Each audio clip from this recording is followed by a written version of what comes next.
Bonjour Marie. Bonjour Louise. Bienvenue sur InPower. Je suis très contente qu'on arrive enfin à faire cette interview parce que je pense que tu es la personne que j'ai contactée il y a le plus longtemps. Enfin, le délai entre le moment où je t'ai contacté et le moment où on arrive à faire le podcast, c'est sûrement le plus long. Je pense que ça fait 1 an et demi. Oui, tu veux dire que je t'ai fait galérer, c'est ça?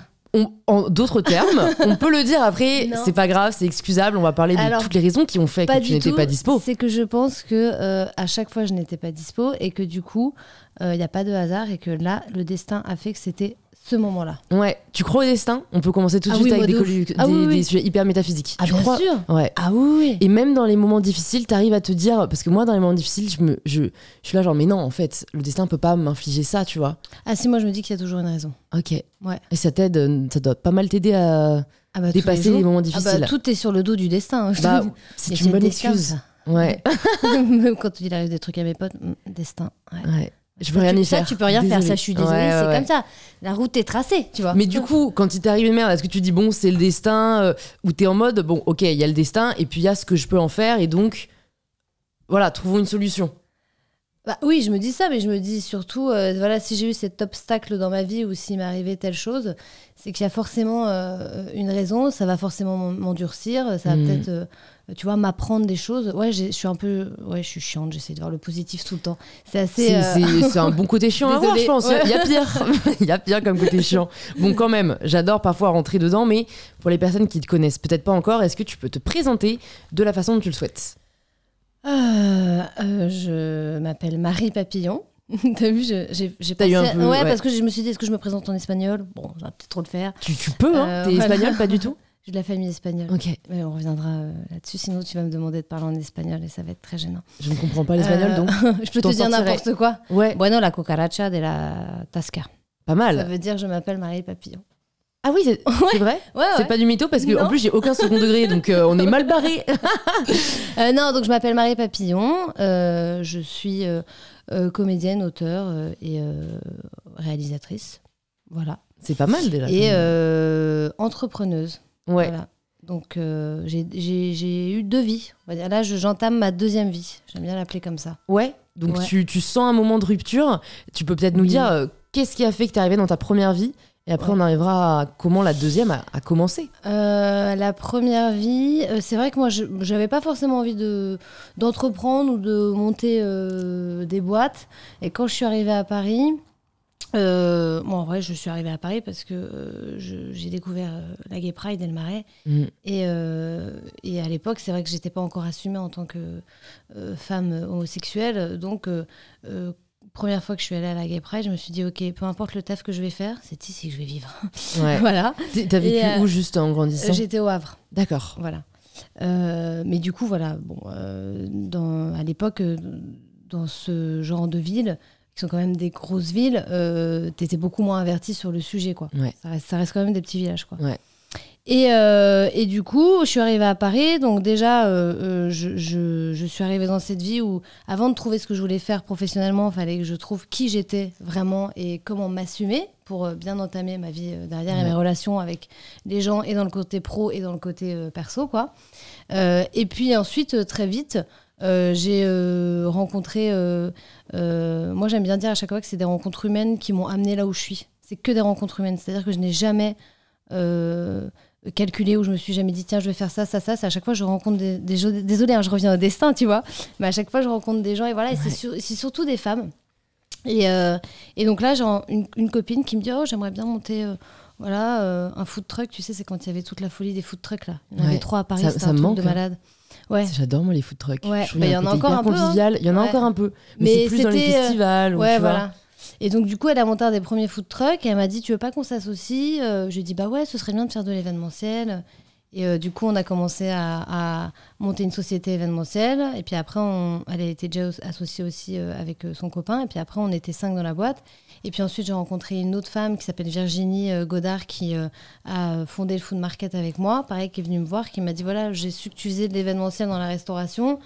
Ça te dit pas, on monte un Food Market? Elle est venue avec son petit schéma. Elle m'a dit, alors là, c'est les petits stands. Ça, c'est ça. Voilà, comment on peut le faire? Et moi, vu que je m'étais vachement formée à tout ce qui était élec, tu vois, kilowatts, je branchais des câbles, je faisais des montages, des démontages, des trucs. Voilà, j'avais plein de prestataires et tout. J'étais pote avec tous les régisseurs, enfin voilà. Du coup, j'ai apporté ce côté opérationnel de production. Comment tu peux faire un food market dans Paris sur des emplacements de marché qui ne sont pas habitués et qui ne sont pas pensés pour avoir des formats de ce type-là avec autant de personnes, quoi. Donc, c'était hyper intéressant.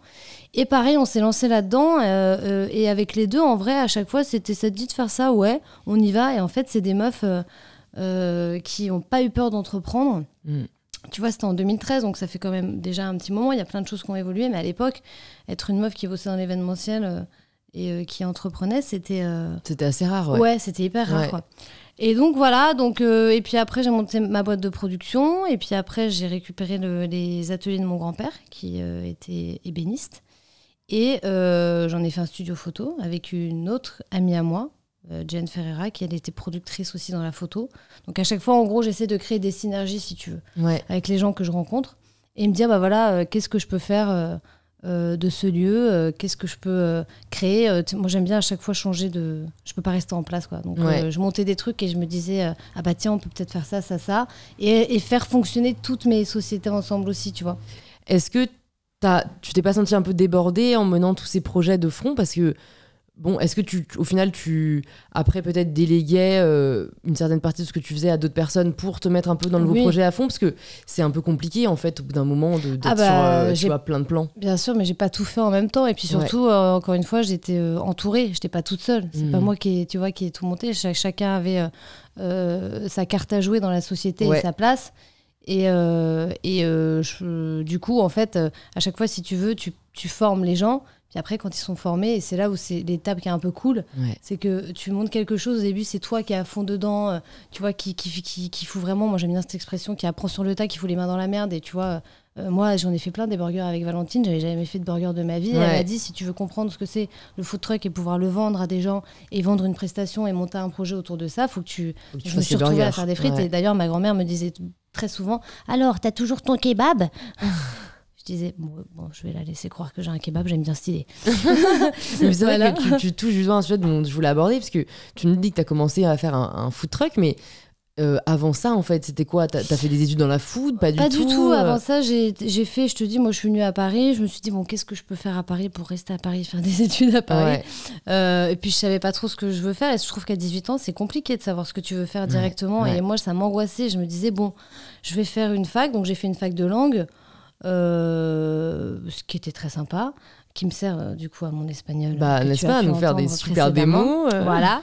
Mais j'avais un grand-père qui était entrepreneur aussi, et qui lui, pareil, avait ce truc-là qui m'a un peu transmis, je pense. Et du coup, j'ai toujours quand même eu ce côté créer des choses. Et moi, je me rappelle que lui disait, on m'a demandé ça du jour au lendemain, je l'ai fait. Enfin, tu vois, il avait ce côté très débrouillard, très quand tu veux, tu peux. Et c'est pas grave si tu fais des échecs. Et c'est vrai que quand tu montes une boîte, tu te confronte à des trucs de compta, les papiers, les machins, les impôts. Moi, j'étais pétrifiée. J'étais là, ne laissez ces papiers. N'ouvrez surtout pas cette enveloppe.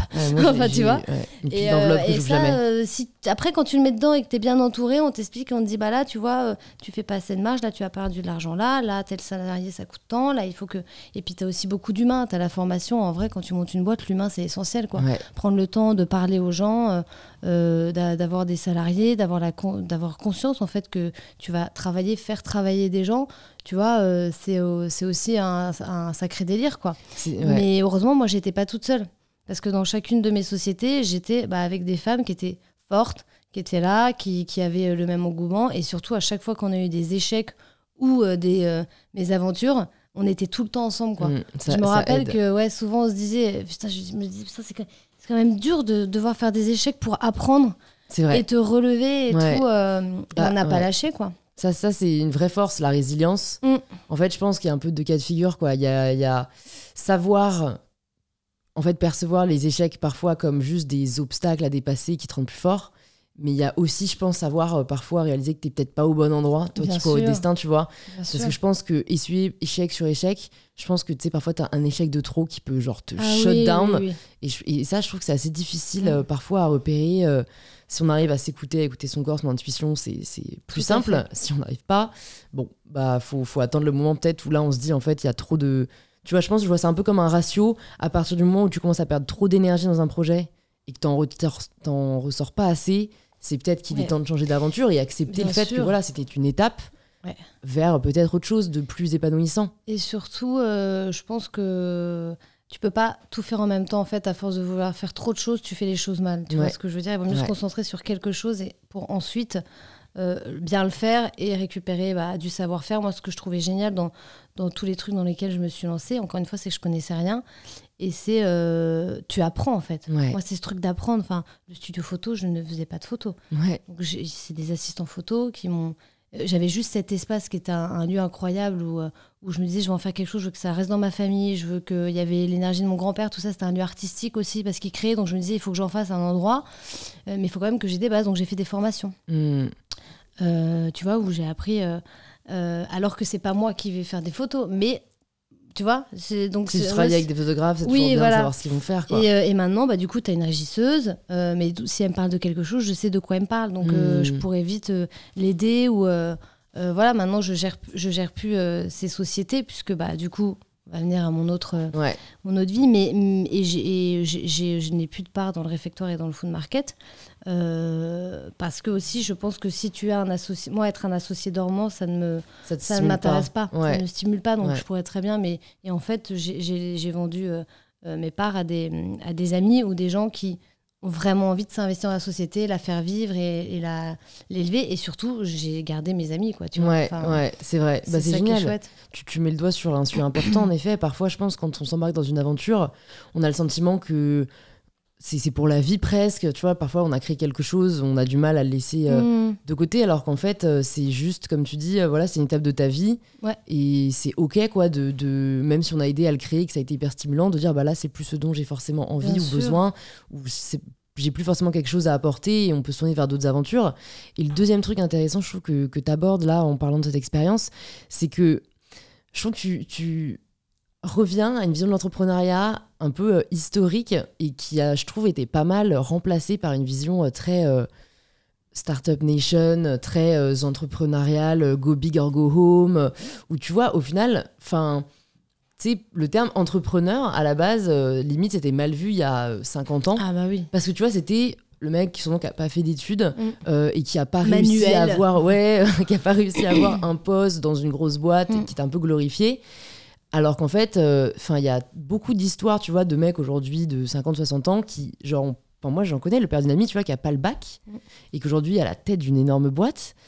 Et ok, tout le monde n'avait pas des parcours comme ça, d'ailleurs, c'est pas le but de dire ça, mais c'est juste de dire, en fait, les gars, l'entrepreneuriat, c'est juste genre, comme toi, t'as eu un peu, avec des amis, on a une idée, on sait pas le faire, mais on y croit et on va se donner les moyens de y arriver, quoi. Et ça peut être, en plus, dans des projets qui ne demandent pas forcément d'investissement de malade au début, tu vois, dans la food. Des boîtes dans la tech, quoi. Ouais, voilà. Et c'est un peu ça aujourd'hui, en effet, quand tu veux peut-être révolutionner l'intelligence artificielle, et il en faut sûrement, hein. Là, oui, il faut que tu lèves des fonds, faut que... Mais du coup, je trouve que parfois, l'entrepreneuriat peut faire peur, parce qu'on a l'impression que c'est soit tu lèves 10 millions et tu peux te dire entrepreneur, soit, en fait, t'es pas légitime. Alors que franchement, je connais des restaurateurs qui ont ces cheesers, ils font des super c'est pas très loin de chez toi, des grilled cheese qui ont commencé, ils ont tout je trouve ça cool, dans leur restaurant il y a toutes les étapes de leur évolution. Tu vois, ils avaient pas de thunes, ils ont commencé par un food truck, quand ils ont eu assez de thunes pour avoir un petit local, ils ont eu un petit local et maintenant ils ont plusieurs restaurants et tout. Et je trouve ça cool, voilà, de cette vision de l'entrepreneuriat. En fait, j'ai une envie, j'ai une passion, on y croit, ça va pas être facile, mais on peut grandir comme ça aussi, quoi. Ouais, mais c'est complètement ça. Et ça, c'était ta première vie, du coup? Ouais, ça, c'était ma première vie. Et puis ensuite... Alors bon, avant le confinement, j'étais quand même active sur les réseaux, mais j'étais plus sur le côté entrepreneuriat. Donc, c'est-à-dire qu'au début, quand j'ai... Pardon, je vais boire parce que je vais m'étouffer. J'ai la coqueluche. Quand on commence à tousser trop, c'est mauvais signe. J'ai découvert Instagram et je me suis dit c'est quand même chouette, je vais pouvoir montrer, ou j'ai commencé à faire des stories, je me suis dit je vais montrer c'est quoi le quotidien d'une meuf de à l'époque je sais plus quel âge j'avais, mais j'avais moins de 30 ans et qui bosse dans l'événementiel et qui se retrouve à faire des démontages à 4 du mat et qui sait pas où brancher quel câble et voilà machin. Et en fait je faisais beaucoup de blagues et je me suis rendu compte que les gens étaient plus intéressés par mes blagues que ma vie. Tu vois. dans l'entrepreneuriat. Faut savoir le reconnaître. Non, et du coup, j'ai été plus active sur Insta et j'ai commencé à me faire remarquer un peu où les gens m'ont dit mais tu veux pas faire de la comédie, tu veux pas faire du cinéma, tu veux pas faire du stand-up, machin. Et j'étais là, non, moi c'est pour rire, moi j'ai un vrai métier. J'ai, tu sais, encore ce truc où... mais parce que moi j'avais grandi un peu dans cette génération de il faut des diplômes, il faut artiste. Tu vas aller à l'école comme tout le monde, voilà, tu vois. Et donc, moi, j'avais un peu ce truc de dire non, je peux pas m'autoriser, quoi. Non, je vais monter des boîtes, je me suis fait chier. Tu vois, ça, c'est sérieux. J'ai un héritage, c'est sérieux, je crée de l'emploi, je fais des trucs, je suis respectée maintenant parce que les gens ont vu, les gens, mes amis, les gens avec qui je travaille, même ma famille, tu vois. C'est con, mais au début, ils me regardaient un peu de loin, ils disaient, c'est fou. Ah oui, donc tu fais ça. Puis c'était des métiers, de l'événementiel, en vrai... Je comprenais pas trop, ça quoi. veut tout et rien dire. Et du coup, là, j'étais arrivée à un moment de ma vie où j'étais là, bah ouais, les gars. J'ai fait ça. Donc j'avais une certaine fierté que je voulais conserver aussi, tu vois, enfin, préserver. De légitimité, quoi. Voilà, de légitimité. Et puis, il y a le confinement. Et là, pendant le confinement, du coup, je ne travaillais... Enfin, toutes les boîtes étaient à l'arrêt. Surtout dans l'événementiel. Voilà. Et moi, j'arrivais aussi à un moment donné où je commençais à faire de plus en plus de projets artistiques, où je disais quand même oui, tu vois. Mais tout en gardant quand même l'essentiel de mon activité d'entrepreneuse. Et puis, j'ai commencé à faire pas mal de vidéos, quoi. Donc là, j'ai fait plein de vidéos. Artistiquement, en fait, je me suis dit, bon, bah, en fait, je vais peut-être faire ça. Ah bah ouais, ça, c'est cool, ça me fait rire. Oh, moi, j'aime bien ça, en fait. C'est sympa d'écrire, ça, tu vois. J'ai commencé à faire tout ça. Et on m'a proposé d'écrire une série. Donc j'ai écrit ma série, tu sais, avec les objets. Parce qu'en fait, tous les gens ont commencé à avoir des objets chez eux, vu qu'ils étaient enfermés chez eux. Donc en fait, ils commençaient à m'envoyer leurs vidéos en mode « Ah putain, j'ai vu ça, oh regarde ma prise ». Donc je recevais des milliards d'objets tous les jours, tu vois. Et j'ai écrit la série. Et puis j'ai signé en agence, juste après le confinement. Pendant le confinement, j'ai pris plein d'abonnés. Enfin, il y a plein de gens aussi qui suivaient du coup... mes aventures. Et qui d'ailleurs, j'en croise parfois qui me disent « Oh là là, t'as sauvé mon confinement ». Enfin, moi, j'ai pas la prétention de dire ça. Mais du coup, ils me disent « Putain, je t'ai suivi pendant le confinement ». Enfin, c'est vraiment un truc qui revient souvent, quoi. Alors, j'étais un peu celle qui apportait du baume au cœur, quoi. Voilà, enfin, il y en a eu beaucoup, hein. Tu vois, il y a eu Lison aussi, il y a eu Laurent, il y a eu toi. Enfin, tu vois, je veux dire, il y a plein de femmes pendant le confinement qui se sont révélées. Je trouve ça super. Et du coup, tout ça pour dire que je sors du confinement et en fait, bah là, ça a été très vite. J'ai signé en agence, j'ai fait un premier casting, j'ai été dans un long métrage, puis après j'ai été dans une série, j'ai fait un autre casting. Et en fait, après, on m'a proposé d'écrire Marinette, et puis on m'a proposé des collabs, et puis on m'a proposé de prendre la parole sur des... Enfin, tu vois. Et en fait, très vite, je me suis rendu compte que c'est ce que je voulais faire maintenant. Donc, Et t'avais jamais eu ce désir avant d'être comédienne? Tu y avais pensé un peu quand même Non, alors j'avais pas eu le désir d'être comédienne, mais je sais que quand j'étais petite, c'était quelque chose qui m'animait vachement, quoi. Qui m'animait vachement, je faisais rire... Voilà, je passais mon temps à faire des spectacles, je passais mon temps à me mettre en scène, à me filmer. Enfin, tu vois, quand j'y repense, tu vois, même quand j'en parle à ma famille, ils me disent, mais bien évidemment, en fait, t'attendais quoi, tu vois. Ça fait sens. Ça fait sens. Et t'as pas eu ce fameux syndrome de l'imposteur qu'on a parfois, tu vois, quand on se lance dans un domaine, tu vois, où pareil, t'as zéro formation en théâtre, tu vois peut-être des gens qui t'impressionnent un peu. Est-ce que là aussi tu t'es formée ou tu t'es juste dit, bon, practice Pour ma vie d'entrepreneuse, je l'ai eu ça, parce que du coup, j'avais... Tu vois, quand je disais, tu fais quoi? J'étais là, gérante. J'ai quoi? Gérante de... Gérante, oui, je gère des choses. Enfin, tu vois, ok, donc t'as une boîte, quoi. T'es chef d'entreprise. Oui, voilà, chef d'entreprise, quoi. Le mot chef d'entreprise, j'imaginais comme ça, un monsieur avec son costume. Désolé, chef d'entreprise, c'est tout le temps. Bah ouais, déjà, t'imagines rarement chef de ZFE. Voilà, donc j'ai imaginé quelqu'un qui disait, je suis chef d'entreprise, tu vois, avec son gros bureau, tout ça, les grosses baies vitrées, machin. Donc je me disais, non, je suis pas chef d'entreprise. Voilà, et après, j'ai mis très longtemps à dire que j'étais comédienne et auteure. Et aujourd'hui, t'arrives à le dire? Bah, oui, puisque j'ai fait des projets, mais en fait, c'est assez récent, tu vois, ça fait 1 an et demi. Donc, mais j'ai eu beaucoup de... Et souvent, on me disait, mais tu as le droit de le dire. Et donc, ils me disaient, mais t'es comédienne? J'étais là, ouais. Oui. Et puis après, bah oui, effectivement, quand tu tournes dans des longs métrages, dans des séries, et que tu fais... oui, tu peux le dire puisque t'as fait tes preuves, entre guillemets, tu vois. Mais moi, comme je savais pas ce que je valais, à part sur Instagram, qui n'a rien à voir avec tourner un film où enfin, tu peux être très drôle sur Instagram, mais pas du tout en stand-up, par exemple. Tu vois, on me propose beaucoup de faire des stand-up, mais C'est un autre exercice. C'est un autre délire, hein, c'est un Ouais, exercice, c'est hyper... déjà, faut savoir de quoi parler, faut tenir, c'est un truc aussi d'introspection, je suppose, tu vois. Ouais. Moi, c'est pas parce que je fais chaque fois je le dis, c'est pas parce que je fais des blagues sur Insta que je vais tenir un spectacle où je vais avoir une dramaturgie incroyable. Enfin, tu vois, au même titre que là, je commence à écrire sur des projets. Je n'ai pas tous les codes, j'apprends aussi avec d'autres auteurs, du coup, qui m'apprennent. Enfin, tu vois, je suis encore dans ce truc d'apprentissage perpétuel et comme jouer aussi, tu vois. Moi, je découvre un peu tout ça, donc ouais, j'ai eu beaucoup de mal à dire que j'étais comédienne, même quand je le dis encore. Mais je le fais. Ouais. Et, c'est comme ça qu'on fait bouger les choses et qu'on accepte de reconnaître en effet notre légitimité qui est plus difficile à accepter pour les femmes, disons-le, c'est un fait. Oui. Donc tu participeras, j'espère, des personnes qui nous écoutent puissent à leur tour revendiquer ce qu'elles sont.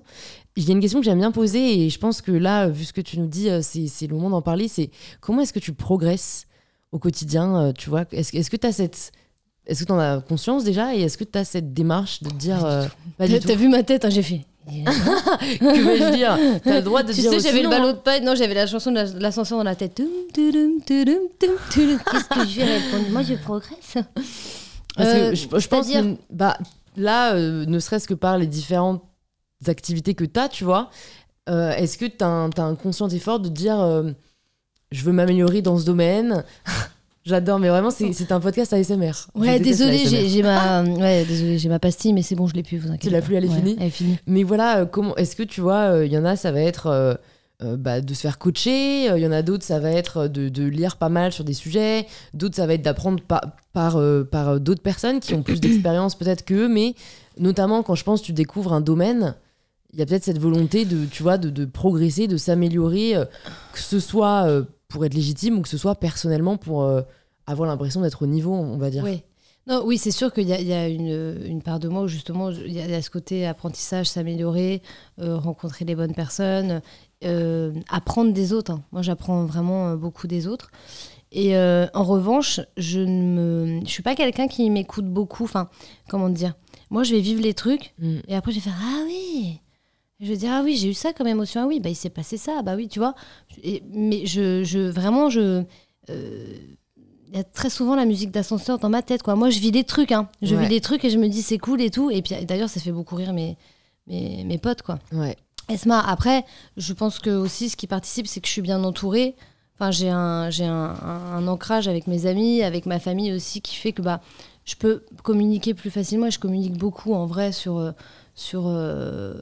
des sujets liés à ce qui m'arrive. Mais je veux dire, je le communique de manière pour raconter. Je le communique pas dans une démarche de me dire, oh là là, qu'est-ce qui va m'arriver? Qu'est-ce que je vais faire? Est-ce que ça va marcher? Est-ce que ça va pas marcher? Ou, tu vois ce que je veux dire? C'est que vraiment, je me laisse, j'ai l'impression d'être sur un espèce depuis toute ma vie, je suis sur un tapis comme ça. Puis parfois, je m'arrête, je fais des checks. Parfois, je prends des gens avec moi, je les dépose, c'est pas grave. Enfin, j'adore la métaphore du tapis volant. J'ai eu Aladdin en tête. C'est vrai, mais parce que j'ai toujours voulu être Aladdin en vrai. Voilà. J'ai toujours voulu être les garçons dans les Walt Disney de toute façon. L'image des princesses, c'est pas forcément. Toi, t'es plus la princesse, toi. Anastasia, oui. Les autres, c'est questionnable. J'adore Anastasia. Mais j'adore Anastasia. Ouais, moi aussi. Je connais toutes les choses. On s'était chantera. Ah, on s'est chantera à la fin, franchement, si tu veux. Comme ça, on aura fait espagnol, anglais, français, la totale. Est-ce qu'à un moment, t'es tombé de ce tapis où t'as perdu un peu l'équilibre? Parce que j'aime bien aussi parler des moments qui se passent pas toujours comme on veut, comme on l'imagine, et comment peut-être t'es remonté à bord. Oui, je suis tombée plein de fois du tapis. Ouais. Hein. Ah, je suis tombée plein de fois. Est-ce qu'il y a un moment dont tu peux nous parler, peut-être qui t'a particulièrement marqué Alors dans ma vie d'entrepreneuse, ouais, il y a plein de fois où tu vois, quand on commençait au début, on n'arrivait pas à se payer, on comprenait pas ce monde-là. On se rendait compte qu'à la fin de l'année, le bilan était pas du tout positif, alors qu'en fait, on bossait comme des malades, tu vois. Ça, vraiment, ça nous foutait des cons. On se disait, mais est-ce qu'on continue, tu vois? Est-ce qu'on baisse pas les bras? Et parce qu'on était ensemble, justement, on s'est dit, non, attends, hors de question, on va trouver, on va apprendre, on va s'intéresser, on va s'entourer des bonnes personnes. Et là, tu vois, quand je regarde comment mes potes gèrent les boîtes maintenant, je suis hyper contente, quoi. Et ce qui est ouf, c'est que je fais une parenthèse là-dessus, c'est qu'elles-mêmes ne m'ont jamais... je pense qu'elles ont toujours su que je ferais un truc artistique après, et que à l'inverse de dire ouais mais comment on va faire, ou alors non mais il faut que tu restes, enfin tu vois, de faire un espèce de chantage affectif, elles m'ont toujours vachement encouragée, quoi. Et ça, je pense que c'est un truc de meuf aussi. Ouais, c'est possible. Ce truc sororité où tu vois, là elles m'ont encore envoyé des messages, alors on se voit moins, tu vois, mais en mode putain c'est génial ce qui t'arrive. Et moi, je suis hyper contente pour elle aussi. Alors, il y a aussi j'embrasse aussi mes anciennes associées que j'aime beaucoup, hein, mais je parle plus d'elle parce que j'ai plus vécu de choses avec elle, quoi, tu vois. Mais voilà, et avec elle, il y avait vraiment des trucs où même, tu vois, tous les food market qu'on a fait sous la pluie, où en fait, t'as personne, alors que tu mets un mois à préparer cet événement, et puis tu te dis, putain, personne ne vient parce qu'il flotte, tu vois. Ouais. Genre, en plus, tu peux pas contrôler ce genre de choses. Ouais, voilà. Ça, c'est le genre de truc, tu te dis, putain, on a tout fait parfaitement, et la pluie, c'est gonna ruin the party, quoi. Et après, en fait, tu te rends compte que ça en fait qu'un sur les 10 que tu as fait dans l'année. Donc, voilà. Mais ouais, c'est plus ce côté-là, la difficulté de monter une boîte quand même en France, parce que je connais qu'en France, mais en tout cas, avec tout ce que ça implique, c'est compliqué, je trouve, parfois moralement de continuer, parce que physiquement, ça te... C'est drainant, c'est vrai. Et je pense que c'est bien d'en parler pour montrer que c'est une possibilité, mais de montrer aussi parfois les revers. Tu vois, moi, une grande peur que j'ai, c'est de faire un burn-out un jour. Mais parce qu'on me la met aussi dessus, tu vois. Les gens me disent, putain, Louise, fais gaffe, tu vas faire un burn-out, tu vas faire un burn-out. Et tu vois, j'ai pas l'impression, et je me dis toujours, non, mais t'as des signes avant-coureurs quand même. Mais c'est vrai que comme j'entends pas trop moi les signes que mon corps m'envoie, vraiment ma panique, c'est un jour, et ça arrivé à des amis, genre tu ne te lèves plus de ton lit, tu vois. Bah non, mais du coup, peut-être que tu peux. Moi, c'est un sujet dont je parle dans la série, justement, je fais un épisode là-dessus.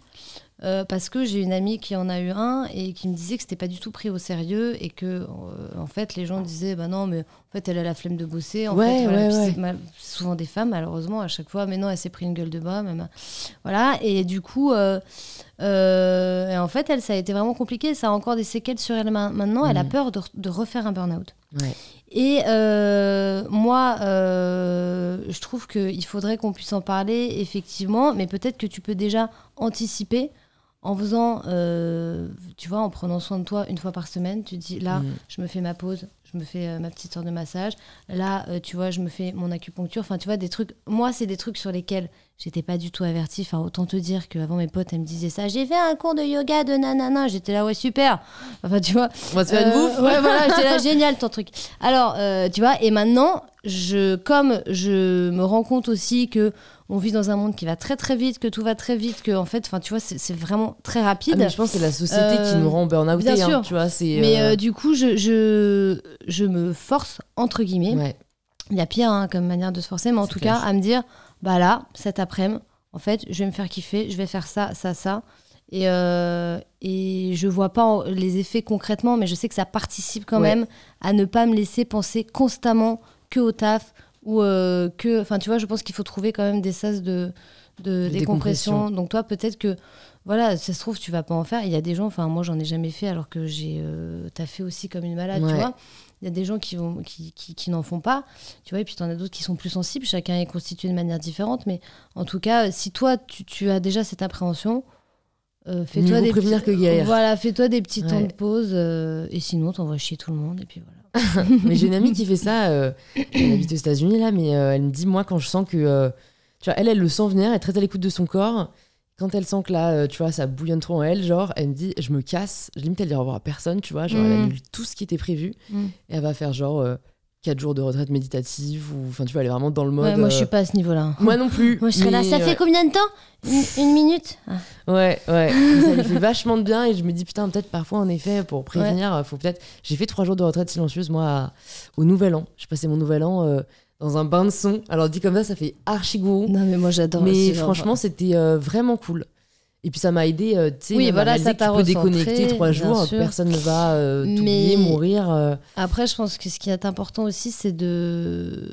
Enfin, je sais pas si toi, tu communiques beaucoup avec tes amis ou si elles sont de bons conseils, ou tu vois, mais en tout cas, ça, c'est, je pense que pour tenir, rien que le fait, t'as passé une journée de merde, il s'est passé ça, tu vois une pote ou tu l'appelles ou tu t'évacues. Ouais. Ça fait du bien en fait, tu vois, rien que ça fait du bien, et je pense qu'il faut pas non plus tout garder. Ça, c'est quelque chose aussi que j'essaye de faire parce que je suis pas quelqu'un qui parle beaucoup ou qui m'écoute. Donc parfois, quand il y a des petites choses où je me dis ah, ça m'a un peu travaillé ou tiens, je me pose beaucoup de questions là-dessus, j'en parle tout de suite et je sais qu'après ça va mieux. Ouais, c'est vrai. D'où l'importance aussi, si on peut, de se faire suivre par une psy. J'en profite pour dire, pour peut-être celles et ceux qui n'ont pas vu passer, qu'à partir de 2022, sur prescription médicale, les consultations de psy sont remboursées. Voilà. Donc, je trouve ça quand même génial parce que, tu vois, c'est assez dingue de se dire que, je suis assez advocate de la santé mentale Et en fait, tout ce qui est santé physique, c'est remboursé quasiment. Mais santé mentale, je sais même pas si les psychiatres sont remboursés. Tu vois, j'ai pas envie de m'avancer, hein, mais bon, c'est cool, je trouve que les psys maintenant le soient parce que c'est essentiel. Hyper important, surtout après le confinement. Moi, je sais que j'ai une psy que j'adore. Et après le confinement, elle m'a dit, mais c'est limite elle qui allait faire un burn-out, tu vois, ça a tellement explosé rendez-vous que. Parce que je pense qu'on nous a pas préparés à retourner dans la vie après le confinement. Enfin, moi, j'ai un peu cette sensation-là. On s'est retrouvés. On était là, ok, on en a vachement parlé pendant le confinement. On a retrouvé notre liberté, mais on était tous un peu genre. Alors, où est-ce qu'on va? Qu'est-ce que je fais moi déjà? Ouais, tu vois. T'imagines, on a été dans un espèce de flottement. On était tous sur un tapis à ce moment-là. Je vous dis, pendant le confinement, tout le monde. On était là, on va quelque part, mais on sait pas où. Voilà. Bon, moi j'étais déjà habituée, donc ça a été, tu vois. Je me suis dit bon, de toute façon, j'y vais. Voilà, mais les gens qui sont pas habitués et qui j'ai l'impression que les énergies des gens après le confinement, en tout cas, sont il y a quelque chose d'un peu lourd, il y a un peu un truc de peur par rapport à cette vie qui revient, tu vois. Et c'est vrai que je trouve que personne nous a dit, bon, là, vous avez été enfermés pendant je sais pas combien de temps, et puis là, ça reprend. Tout reprend, et voilà. Et ça a été un peu overnight. Surtout le premier, tu vois, c'est vraiment tout arrive ouvert. Exactement. Limite les autres, couvre-feu, puis voilà, progressivement, mais... Non, c'est sûr qu'on se traînera les séquelles de cette pandémie pendant quelques temps. Et après, il y a du positif aussi. Enfin, tu vois, moi, j'aime pas dire ça, mais ça a été. Il y a eu des moments d'introspection quand même. Ouais. Même pour pas mal de gens, c'est vrai que au moins, ça a permis de prendre du recul, peut-être. Dans une société qui va très très vite. Voilà, les gens prennent plus de temps. C'est pas aller très très vite. Mais tu me l'envoies quand? Tu sais pas. Ok. D'accord. C'est pas de ta faute là. T'avais une vraie excuse. Ouais, voilà. T'avais quand même pas une excuse. Donc oui, par contre, les gens s'écoutent plus. J'ai l'impression. Ouais. Ça, je pense franchement, même si on peut critiquer la vague un peu bien-être et ses excès, je pense qu'elle est nécessaire. Quoi. Ah mais oui. Je pense dans notre société. Moi, je pense là, je vais essayer de faire venir de plus en plus d'intervenants. Qui ont des billes à apporter. Je sais que j'avais fait un épisode avec donc Jonathan Lehmann, qui est un avocat, qui est un ancien avocat d'affaires, qui a un peu pété un câble un jour, qui a tout plaqué pour aller étudier le bonheur en Californie, et qui aujourd'hui a une app de méditation, qui en parle vachement bien, qui a écrit des livres sur le sujet. Et l'épisode avait vraiment résonné auprès de vous, chers auditorices. Donc ouais, je pense d'avoir comme ça des personnes qui sont de domaines très différents, qui ont des billes à apporter, parce que le problème, c'est que tu vois, on veut tous mieux faire. Mais comment mieux faire? Tu vois, il n'y a pas de mode d'emploi pour être plus serein. Donc oui, il faut explorer, il faut tester, mais tout le monde ne peut pas se payer l'acupuncture toutes les semaines. Bah ou oui, non, mais c'est clair. semaines, tu vois, donc, bien sûr. Ah bah oui, non. Essayer d'apporter des billes pour que ce soit plus accessible.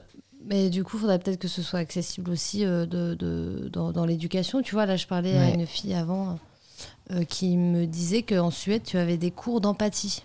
Putain. Pour apprendre aux enfants l'empathie. Non mais tu sais que parfois moi je me demande vraiment pourquoi on copie pas tout ce que font les pays nordiques. Enfin, il y a un moment. C'est vrai, grave. Non mais tu vois, ils sont nickel sur tout. Ils sont les mecs sur la parité, sur les congés paternité sont égaux aux congés maternité. Donc déjà l'égalité là-bas c'est il y a beaucoup moins de sexisme. Enfin, l'indice de bonheur est plus élevé. Enfin, qu'est-ce que vous voulez d'autre comme preuve pour vous dire que le système fonctionne quand même carrément mieux là-bas quoi. Ouais.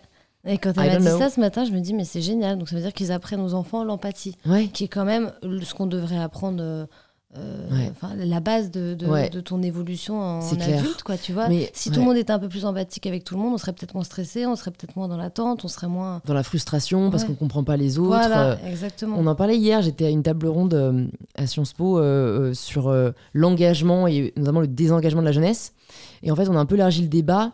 Et en fait, je pense un des gros problèmes, tu vois, aujourd'hui, c'est que en fait, on respecte pas les opinions des autres, mais parce que en fait, on nous a jamais appris à échanger et avoir un esprit critique, tu vois. Et penser que les autres peuvent penser différemment, mais surtout. Tu vois, c'est parce que parfois, quand c'est des convictions, en fait, c'est tellement viscéral que tu vois, je peux comprendre. En effet, moi, je suis pas sûre que je pourrais être pote avec des gens racistes, quoi. Il y a des trucs, ok, tu pourras pas être pote avec tout le monde, mais juste être dans l'échange, dans le respect de l'opinion de l'autre. Et genre, je pense qu'il devrait grave y avoir des cours un peu de débat. Et ce qu'on se disait hier, pour pas que tu vois la personne se fasse stigmatiser si elle est d'un tel bord ou quoi, c'est peut-être de faire, mais comme on faisait parfois, tu vois, moi je me souviens dans mes cours d'anglais où on devait prendre le rôle qui nous était assigné. Donc c'était genre, vous allez défendre, mais c'était pas politique, tu vois, c'était genre, je sais pas, vous allez défendre le passage d'une loi et vous allez défendre le passage d'une autre loi. Et t'avais pas le choix de qui t'étais. En fait, je trouve que c'est un exercice hyper intéressant. Parce que du coup, même ça te force, si c'était pas toi le parti ou la conviction que t'as, de te mettre quand même à sa place et de réussir à trouver des arguments parce que ta note, entre guillemets, en dépend, tu vois. Et je trouve que ce serait en effet un super exercice pour développer le respect, la tolérance et même développer l'esprit critique, quoi. Enfin, pourquoi tu penses ça ? Pourquoi l'autre pense pareil ? Oui, parce que tu peux t'éduquer du coup. Il y a plein de choses que tu peux apprendre, tu peux te déconstruire, bien évidemment. La déconstruction, c'est un vrai sujet. Ouais. Sujet de mon futur livre, mais on va du coup pouvoir parler du tien. Toi, c'est une bande dessinée. Sors là. C'est pas une bande dessinée, c'est un... Alors pourquoi m'a-t-on dit ça ? Non, en fait, c'est sûrement moi qui dis une connerie. Tu sais, moi, il y a des dessins, je me suis dit, c'est une BD, voilà. Non, c'est un livre illustré. D'accord. C'est trop sympathique, livre illustré, voilà. J'adore la couleur déjà. Regarde. Je suis en train de préparer un tailleur de cette couleur-là. Ah ouais ? Voilà, bleu roi. J'adore. Marinette, 20 histoires sur la vie. Attends, je suis désolée, j'ai un biais. Ah oui, moi aussi je le fais tout le temps, ça sent bon. C'est tellement bon. Ouais. J'adore sentir les livres. Moi aussi. Vous allez le sentir après. Tout le monde va sentir mon livre. C'est trop beau.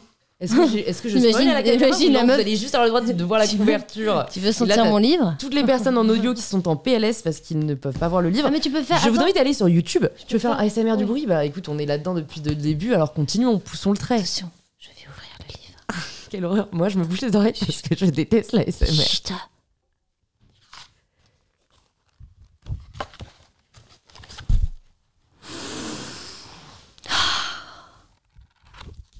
Pas mal. Non, vraie expérience sensorielle.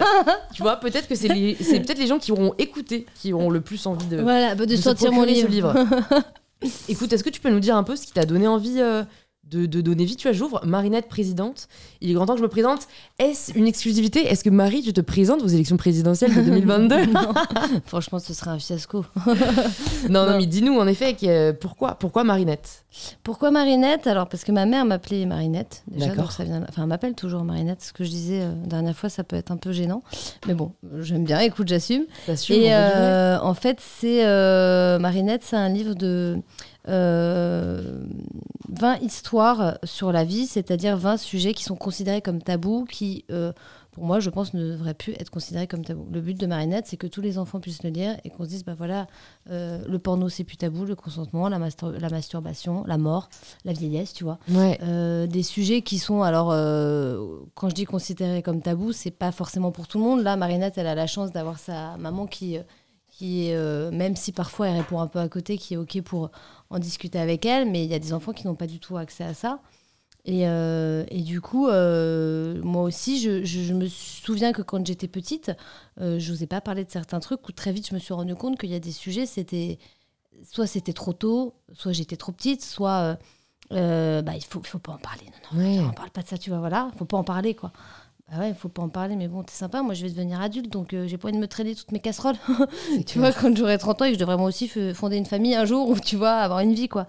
Donc je me suis aussi rendu compte que mes copines qui avaient des enfants de cet âge-là étaient exactement n'avaient pas les clés non plus. Tu vois, parce qu'elles me disaient, putain, il m'a demandé ce que c'était du sperme. Putain, va répondre à ça. Ouais. Tu vois, j'ai un pote qui m'a dit ça.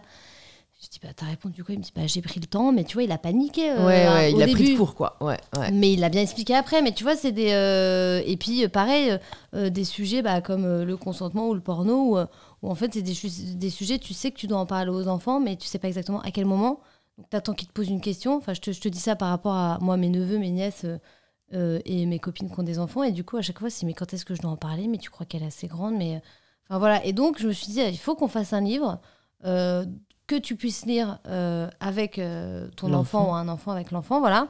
Et où au moins, il y a une... c'est pas, si tu veux, un livre, je donne pas des leçons de vie là-dedans, mais j'essaie au moins juste d'avoir un outil qui permet de libérer la parole et où si toi, en tant qu'adulte, tu vas pouvoir relever des absurdités et tu vois, pourquoi pas te rendre compte aussi de ce que toi, tu vas inculquer, tu vois. C'est comme, je l'ai fait lire à une petite fille hier, et il y a un épisode sur la mort, et elle vient me voir et elle me dit, toi, tu vas être en urne ou enterré ? Et je l'ai écrit l'épisode, donc je le connais, mais je ne m'étais pas posé la question. Ouais. Tu vois ce que je veux dire ? Et du coup, j'étais là, tu vois, donc Marinette aussi va te permettre, toi, en tant qu'adulte, de te confronter à des sujets que parfois t'évites ou t'as pas envie d'y penser. Parce qu'on t'en a pas parlé. Enfin, le sujet de la mort, c'est un truc... c'est compliqué de parler de ça. Et en même temps, il faut en parler parce que ça fait partie de la vie, tu vois. Ouais. Donc voilà, je me suis dit que ce serait vraiment chouette d'avoir un livre pour adultes et pour enfants qui permettent d'ouvrir le dialogue et surtout qui fasse ce travail de transmission Parce qu'en fait, c'est très tôt. Enfin, moi, je me rappelle de plein de trucs qu'on m'a dit quand j'étais petite, qui ont eu un impact sur ma construction en tant qu'adulte, tu vois. Et du coup, je pense que c'est à cet âge-là où il commence à s'éveiller et où il commence à pouvoir se dire j'ai un esprit critique, je peux avoir une opinion, je peux me sentir bien, qu'il faut les laisser expérimenter ça et leur expliquer de la manière la plus simple possible. En fait, et surtout avoir des réponses, parce que c'est vrai que moi, par exemple, j'ai jamais eu de réponse à tous ces sujets. C'était non abordé. Donc, du coup, t'apprends plus ou moins par tes potes, mais du coup, c'est pas des super références. C'est assez toxique, quoi. Après, il y a aussi beaucoup de parents qui n'ont pas donné de réponse parce que simplement, ils savaient pas, tu vois, comment y répondre, ou parce qu'ils n'étaient pas éduqués sur le sujet. Bon, après, parce qu'ils avaient un avis et t'as pas eu la bonne réponse, tu vois. Mais je veux dire, c'est pas forcément que c'est des mauvais parents. Tout à fait, l'éducation, personne ne l'a parfaite. Voilà, mais c'est juste qu'à l'époque, effectivement, parler de sexualité, parler de masturbation, tu vois, c'est très compliqué. Parce que se masturber, c'était pas bien, qu'il fallait une fille qui se masturbe, ça n'existait pas, ou très peu, tu vois. Et en même temps, les garçons, ça existait très tôt, mais du coup, ils se masturbaient sur des pornos, mais tu leur expliquais pas que c'était pas la vraie vie. Enfin, tu vois, donc c'est juste que c'est des... Et même moi encore, il y a des sujets où ma nièce est venue me voir la dernière fois, je l'avais pas vu venir celle-là. J'avais laissé traîner un tampon, elle fait « c'est quoi ça ?» Et là j'ai fait... Et ma soeur elle me dit « bah vas-y madame, j'explique des trucs aux enfants. » J'ai fait « alors ça ?» Bon, et du coup j'étais là, attends, c'est hyper chaud à expliquer les règles à une enfant, tu vois. Elle a quel âge ? Ma soeur m'a dit elle est un peu trop jeune, elle a 4 ans, tu vois. Mais bon, 4 ans, c'est 4 compliqué. Ans, c'est compliqué. Mais elle m'a dit, je lui en ai quand même un peu parlé. Parce que du coup, tu vois, elle découvre quand même des choses. Donc, mais du coup, je me suis dit, pour le tome 2, un épisode sur les tampons. Sur les règles. Voilà, et tout, où je pourrais en plus parler des tampons et aussi de plein d'autres choses autour de ça. Tu vois, de la cup, voilà. Enfin, voilà. Des moyens de protection, mais t'as vu, merci. Mais, non, mais même quand on en parle aujourd'hui, ça reste quand même un peu gênant. Et c'est vrai que c'est un... Là, après, je trouvais pas mon mot, hein. C'est pas que c'était gênant. Okay. Non. mais de manière générale, les gens... Enfin, moi, ça m'est encore arrivé récemment où... je sais pas, je crois que j'ai demandé à quelqu'un un tampon et je sais plus quelle phrase elle a sorti, mais genre t'as tes ragnagnas ou un truc comme ça. J'étais là genre... Parce qu'il y avait des mecs, tu vois, dans la salle, je fais j'ai mes règles, j'ai mes règles. Enfin, tu vois, pourquoi ça devrait être si gênant de le dire. Mais bon, c'est des années d'intériorisation, de shame qu'on peut pas déconstruire du jour au lendemain. Mais même des sujets dont ce livre, c'est aussi un peu un truc thérapeutique pour moi aussi. Dans le sens où en fait c'est des sujets où même moi ça me met mal à l'aise, c'est-à-dire que même moi dans ma déconstruction, même si je suis hyper avertie dessus, t'as quand même un truc de l'enfant justement, tu dis non ça je peux pas en parler ça, tu vois, ou alors faut en parler mais bon comment en parler, ou tu vois, et c'est ça qui est intéressant aussi, c'est pour ça qu'il s'adresse vachement aux adultes aussi, quoi, tu vois, et je pense qu'il faut pas avoir honte en fait, pas avoir honte, et c'est dès celui sur le consentement. Pour moi, le consentement, ça devrait être un des premiers trucs qu'on apprend aux enfants quand ils évoluent dans leur vie. Et aux petits garçons, notamment, et aux petites filles, pour que si c'est non, tu vois. Et aux petits garçons, leur dire si elle t'a dit non, c'est que c'est non. Enfin, tu vois. Ouais, parce que c'est vrai que j'ai l'impression aujourd'hui que... J'ai vu un documentaire il n'y a pas très longtemps là-dessus. J'ai oublié le nom, mais c'était sur... le sexisme et encore tous ces travers, et notamment dans les écoles, tu vois. Et en fait, c'est vrai qu'il a été tourné il n'y a pas très longtemps, je pense en 2019. Et tu voyais qu'encore les enfants, en fait, ne savaient pas du tout ce qu'était le consentement. Les ados, oui. Mais tu vois, j'ai l'impression que, bon, tant mieux, hein, si les ados maintenant sont au courant, à l'époque où nous, on l'était pas. Mais c'est vrai que c'est pas du tout encore abordé dans les écoles parce que je pense... les profs ont encore la gêne, il n'y a pas de référent limite. Les ados, il devrait y avoir peut-être un poste, tu vois, dans les écoles pour... On en parlait effectivement, c'est vrai que moi je trouve que les abdos, carrément, les abdos c'est super. Non, je trouve que les ados, moi je veux dire à 14 ans, je savais pas ce que c'était, que je savais même pas que je pouvais aimer les filles, tu vois, et maintenant ils savent pansexuel, non-genré, non-binaire, ce qui est génial, tu vois. Mais je me dis, moi à 14 ans, je jouais encore au chien et au manège avec ma sœur.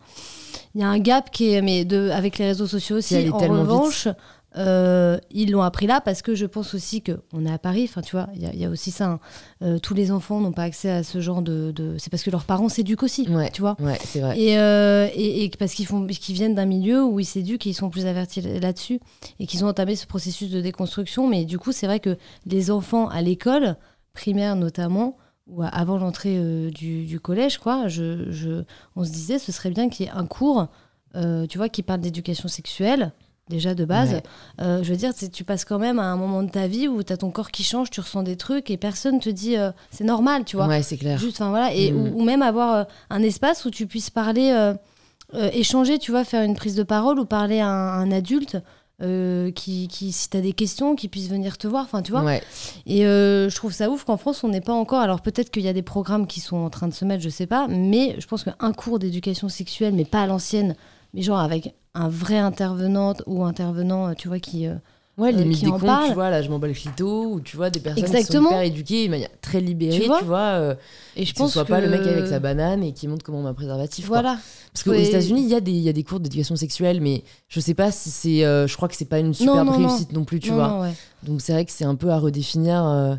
Je me demandais justement si toi tu voyais un revers à aujourd'hui cette déconstruction totale, notamment des identités sexuelles.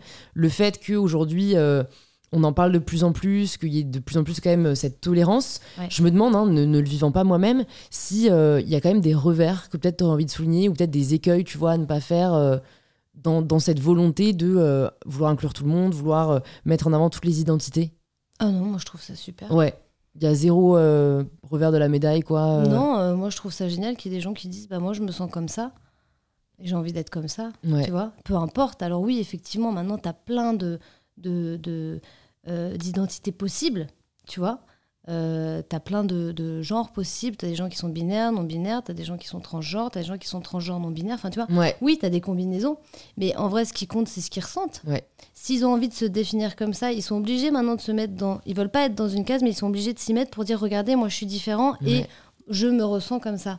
Et en fait, on se rend compte que toutes ces minorités, toutes ces différences, en fait, c'est la majorité quand Ouais. tu regardes.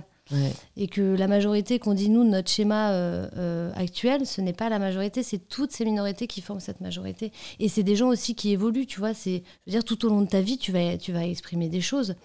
Tu vas te rendre compte qu'en fait, t'aimes ça, et puis après, t'aimes quelque chose d'autre, ou que t'as envie de quelque chose, et qu'en fait, t'en as plus envie plus tard.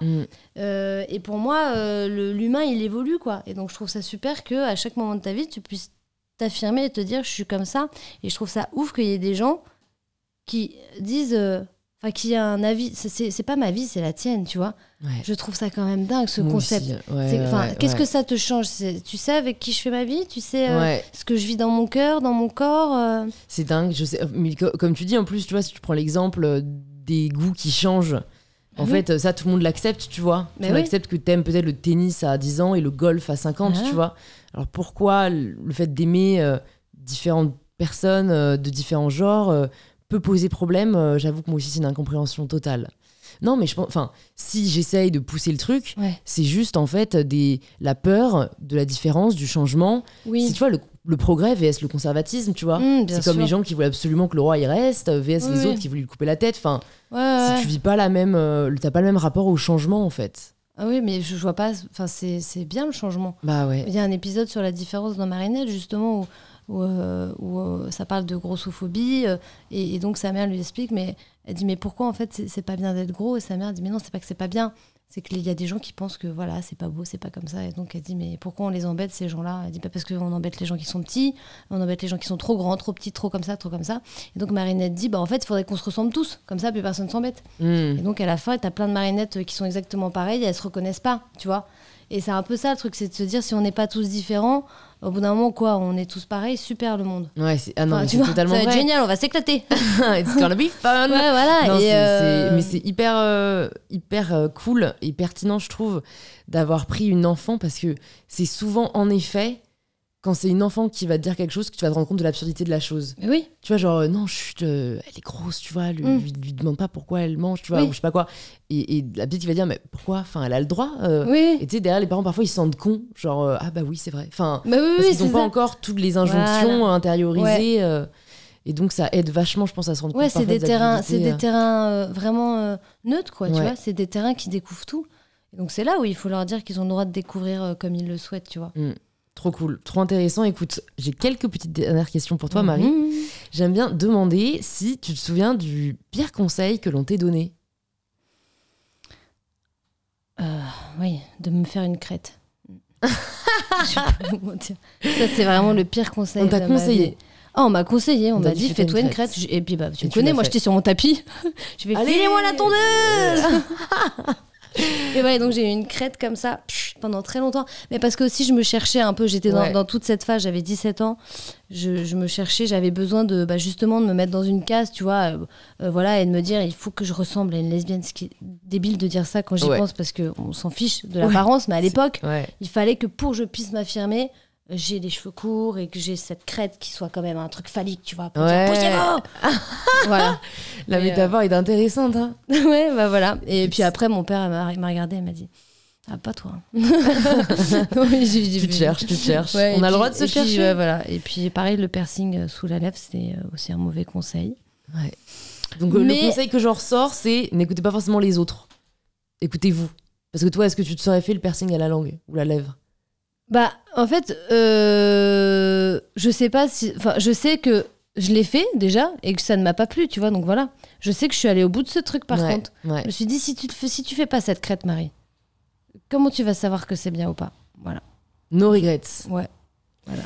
Est-ce que tu aurais une ressource à nous partager, à recommander aux personnes qui écoutent ce podcast, que ce soit un livre qui t'a marqué, un film que tu as envie de conseiller, enfin tu vois un truc un peu life-changing, genre lisez ça, et bah regardez justement, attends, faut que je regarde parce que je me souviens jamais du titre. Vas-y, je l'ai là. Vérifie pendant ce temps-là, je vais feuilleter Marinette. Un livre que j'ai acheté qui est vachement bien, justement qui parle de tout ce qui est identité et genre, et ça s'appelle Identité queer et trans. Le guide de poche des identités queer et trans. Et en fait, c'est des petits escargots qui t'explique la différence entre binaire, non-binaire. Enfin, vraiment, c'est hyper bien expliqué pour les gens qui savent pas. Parce que même moi, il y a des appellations et enfin, je m'éduque sur ces sujets au quotidien. Et c'est vrai que parfois, tu peux être un peu perdu. Tu te dis, attends, c'est donc binaire, c'est ça, transgenre, tu vois. Ouais, je suis d'accord. Transgenre homme, écriture inclusive, tout ça. Enfin, voilà, toutes ces... et donc, moi, avec ce livre, j'étais déjà éduquée là-dessus, mais avec ce livre, je trouve que c'est bien pour quelqu'un qui connaît pas du tout, tu vois. Par exemple, je pense à des gens de ma famille où, tu vois, je pourrais très bien le faire lire à ma mère, qui est quand même hyper ouverte, et qui peut lire, mais qui ne sait sûrement pas la différence. Et ben, elle serait ravie de pouvoir apprendre et pouvoir... parce que c'est compliqué quand tu es face à des gens qui se sont attribués à un genre que tu essayes aussi de respecter et tu as peur de faire des bourdes ou de pas dire le bon pronom, tu vois. Et du coup, ça, justement, ça t'explique et ça te dit, c'est pas grave de pas savoir tout de suite, juste écoute l'autre, laisse-le t'expliquer, respecte... son identité, et apprend au fur et à mesure du chemin. C'est ok de pas tout savoir, c'est vrai, parfois on a une culpabilité, mais c'est vrai que c'est complexe aujourd'hui, donc super, je mettrai la référence du livre dans la note du podcast. Mais par contre avec ça, plus d'excuses. Voilà. Génial, un petit cadeau à offrir aux grands-parents à Noël. Exactement. Putain, laisse tomber. It's gonna be fun. Ah bah ouais, non mais franchement... Voilà, peut-être cibler une personne assez ouverte d'esprit quand même pour en retirer tous les bénéfices. Ouais, justement, je trouve que c'est pas mal aussi de cibler des gens qui sont pas du tout... Moi, je suis un peu comme ça, un peu provoque. Ouais. Tu vois, enfin voilà, c'est tout. Et peut-être qu'à la fin, ce seront les plus convaincus. Hein. Bah ouais. Trop cool. Écoute, je vais te poser la question signature du podcast. Ça signifie quoi pour toi, prendre le pouvoir de sa vie? Bah moi, c'est prendre le tapis volant. J'adore parce que j'ai senti vite fait la musique d'ascenseur dans ta tête. Et puis après, l'évidence, mais en fait, prends le tapis volant. Je suis sur le tapis. Prenez votre tapis volant, quoi. Prenez-le et mettez la petite musique d'ascenseur qui fait tum, tudum, tudum, tum, tudum, tum. Et on sera tous sur les tapis volants comme ça, ce sera super. Je crois que je penserai à toi à chaque fois que j'entends une musique d'ascenseur maintenant. Ou tu sais, les musiques quand t'attends au téléphone. Mais c'est exactement ça. Moi, c'est les musiques d'attente. Il y a... Voilà. Ouais, mais je l'appelle plus. Trop cool. Écoute, merci beaucoup Marie pour ce merveilleux moment. À toi. Merci pour ce que tu fais et à la fois le travail. Pour ce que tu fais. On n'a pas beaucoup parlé de toi, dis donc, quelle pipelette. C'était pas le but. Mais non, mais je trouve ça très cool en fait d'utiliser l'humour pour faire passer des messages forts. Ouais. Et voilà, je trouve que tu le fais très bien, que ce soit sur les réseaux, par tes séries et maintenant par ton livre illustré qu'on remonte à l'écran. Ce qui est important, je pense aussi, c'est des sujets qui sont importants justement, mais que j'essaye de décomplexer avec l'humour. Voilà. Génial. Et on peut se le procurer en librairie à partir du 13 octobre. Elle vérifie. Ouais, je vérifie. C'est bien le 13 octobre. 13 octobre, et moi, bien évidemment, je vais t'en envoyer un. Celui-là, c'est le seul exemplaire, donc je le garde. Non, garde-le. Comme un trésor. Oui, tout à fait. Il est très beau, il sent très bon. Mais c'est trop bien, les livres, non? Ouais, Franchement, bah, c'est trop je bien. prêche, je suis convaincue. Il y en a partout. Putain, moi, j'adore. Bon, bah, merci beaucoup, Marie, et j'espère à très vite. Oui, bisous. Au revoir. T'as vu, j'étais déjà dans la musique d'ascenseur. Oui, par contre, je suis comme les enfants. Au bout d'un moment, je me déconcentre. Je suis Ah, mais désolée. il n'y a pas de souci. On veut du vrai. J'ai réussi à le placer 3 fois dans cet épisode, quand même, c'est fort. Allez, bisous, bisous. Attendez, je vous fais un dernier ASMR. Bisous, bisous. On n'a même pas chanté Anastasia. Mais... Des images. Oh, mais putain, tu chantes trop bien, c'est mort, je ne te rejoins pas. Vas-y, elle est trop belle cette chanson, on Bah finit non, là-dessus. mais chante avec vas-y. moi. Comme un Mais en fait, tu chantes très aigu. souvenir Moi, je suis la tonalité. tendre. Vous vous en rappelez? Ah ouais. Une ancienne ritournelle, loin du Autrefois. froid de Oh, oui. décembre. C'est autrefois, je crois. Après, dis loin du D'accord, deuxième ok, couplet. accepté. Merci à tous. Ciao.